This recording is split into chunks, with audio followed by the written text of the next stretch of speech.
ప్రధాన పత్రికలలోని ప్రధాన వార్తల విశ్లేషణ కార్యక్రమానికి స్వాగతం. నేను మీ జర్నలిస్ట్ భూమిరెడ్డి శ్రీనాథ్ రెడ్డిని.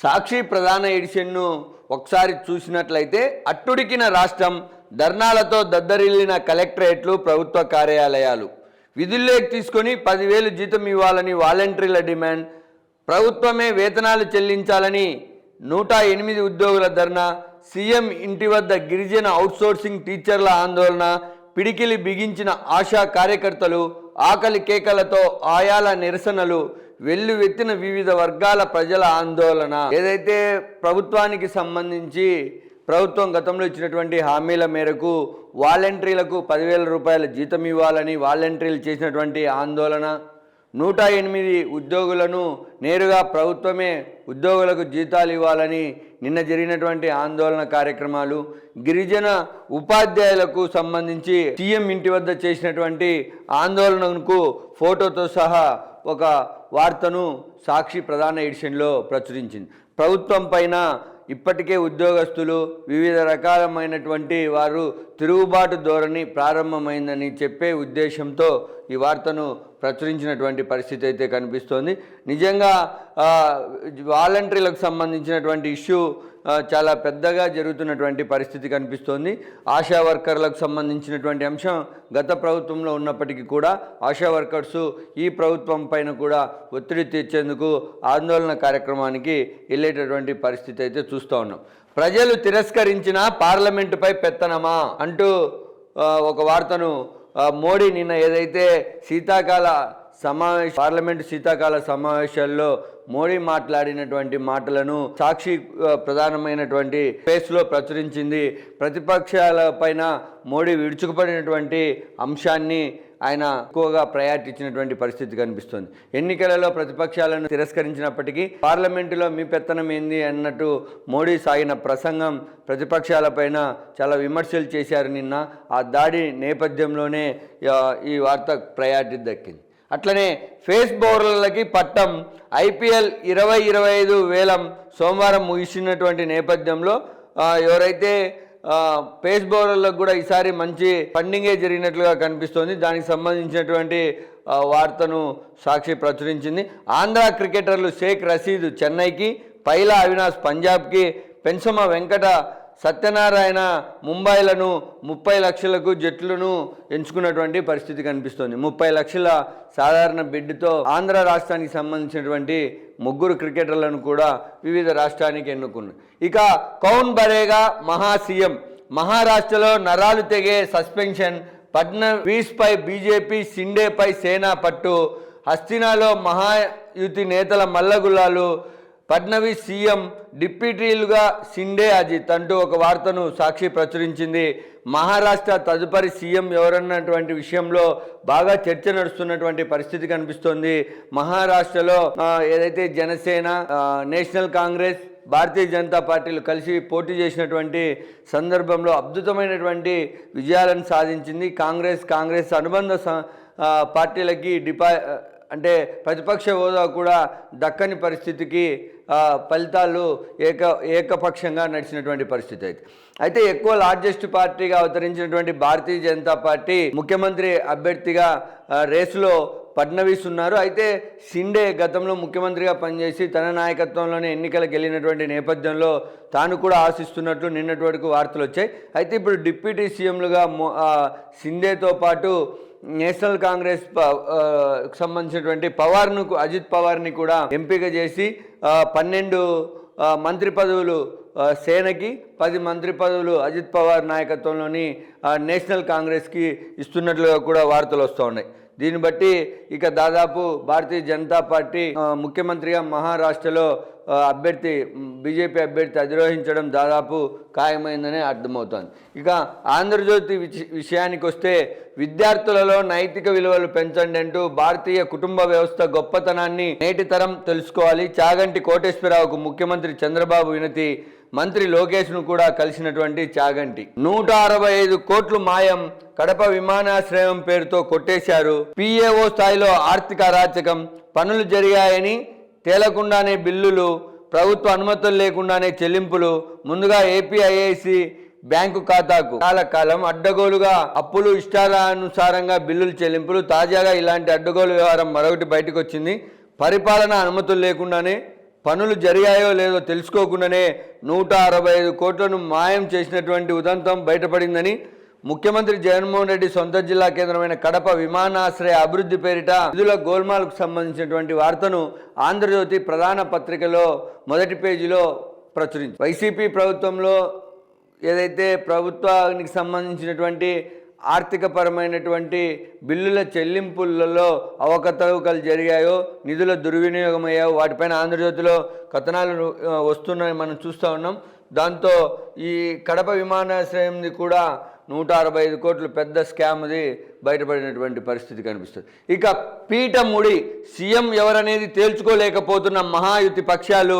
ఢిల్లీలో ఫడ్నవీస్, ఏకనాథ్ సిండే, అజిత్ పవార్ మకాం. ఫడ్నవీస్, సిండే సీఎంలుగా సరి 2.5 ఏళ్లని ప్రచారం. ప్రజాప్రాతినిధ్య చట్టం ప్రకారం 15వ అసెంబ్లీ ప్రారంభమైనట్లే.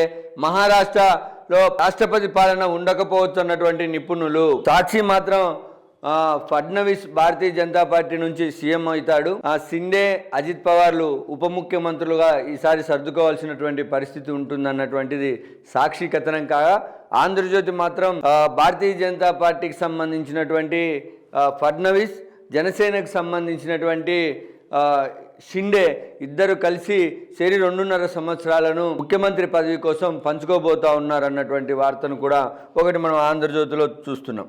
తొలి రోజే ఆదాని రచ్చ అంటే లంచాలకు సంబంధించినటువంటి వ్యవహారంలో అట్టుడికినటువంటి పార్లమెంటు ఉభయ సభలు.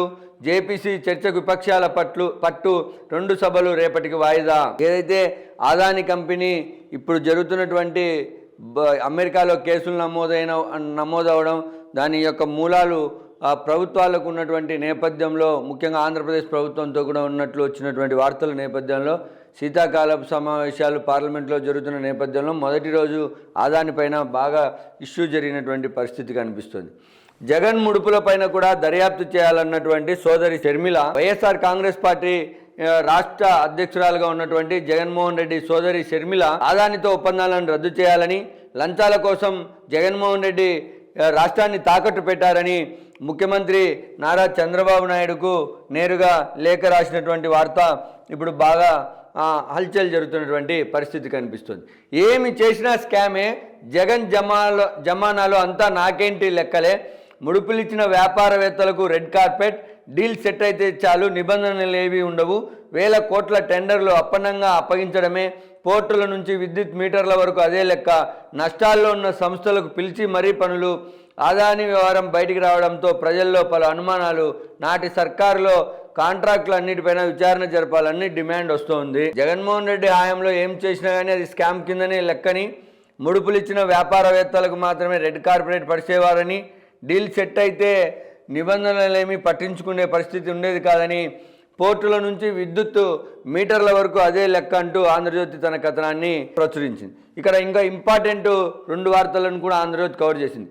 పర్యాటకాంధ్ర టూరిజం హబ్గా మార్చేందుకు కృషి, రాష్ట్రంలో పర్యాటకానికి అద్భుత అవకాశాలు, ఏటా 10% వృద్ధి చెందే ఛాన్స్, ఏకో టూరిజానికి ప్రత్యేక కార్పొరేషన్, ఆలయాల పవిత్రతను కాపాడుకునేందుకు చర్యలు, డ్రెస్ కోడ్పై భక్తులకు అవగాహన కల్పించారు, హెరిటేజ్ ప్రాంతాలను గత పాలకులు తవ్వేశారు, వాటిని గుర్తించి కాపాడుకోవాల్సిన అవసరం ఉంది, రాష్ట్రంలో పర్యాటకులకు భద్రత, ఆలయ పర్యావరణ సాహస చరిత్రలకు సంబంధించినటువంటి అంశాలపై డిప్యూటీ సీఎం పవన్ కళ్యాణ్ నిన్న సమీక్షా సమావేశం ఏర్పాటు చేశారు. ఆ సమీక్షా సమావేశంలో గత ప్రభుత్వం ఏదైతే హెరిటేజ్ ప్రాంతాలను, చారిత్రాత్మకమైనటువంటి ప్రాంతాలను కూడా వాళ్ళు డిస్టర్బ్ చేశారని, వాటినన్నిటిని గుర్తించి వాటిని పునర్జీవం కల్పించాల్సినటువంటి అవసరం ఉందని పవన్ కళ్యాణ్ నిన్న సమీక్షలో పేర్కొన్నట్లు తెలుస్తోంది. అదే 10% పర్యాటక అభివృద్ధి జరుగుతుంది రాష్ట్రంలో బాగా